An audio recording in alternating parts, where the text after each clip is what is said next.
Sandy checking in from Bloomington. Hey, Sandy, you're on the air with Dr. Rhodes. Hi, Susie. Hi, Ron. Hey. Hi.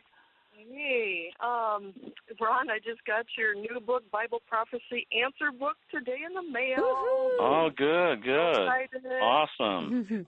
Yeah. I owe you a commission.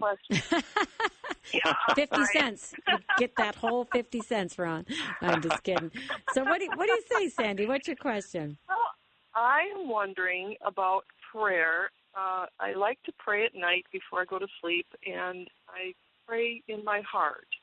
And I was reading about Hannah and how her lips moved, but she was not heard. I'm wondering, is there a preference to speaking your prayers out loud as to speaking them in your heart to the Lord?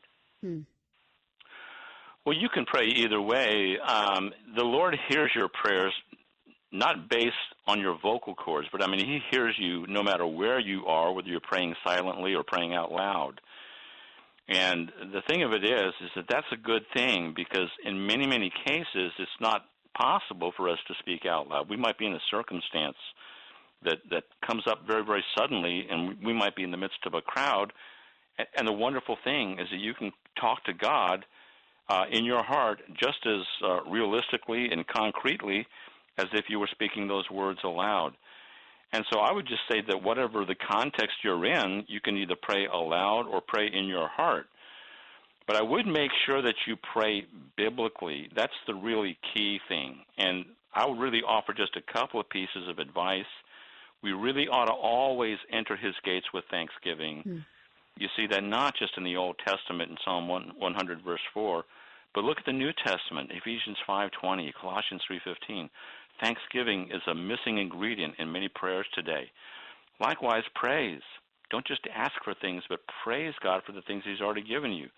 Praise for God should always be on our lips, David said in Psalm 34, verse 1. And then worship. We should bow down and worship before the Lord our Maker. That's a key aspect of prayer. And then fourth, confession. If you're aware of something that you've done today and you haven't confessed it yet, you should talk to God about that. And confess simply means to agree with God. You're agreeing with God that you did wrong and that you don't want to do it in the future. And then you get to the requests. We are called upon to pray for our daily needs in Matthew 6:11. And Paul said, don't be anxious about anything, but in everything, by prayer and supplication with thanksgiving, let your requests be made known to God. And that word for requests means specific requests. Nothing is too small to talk to God about.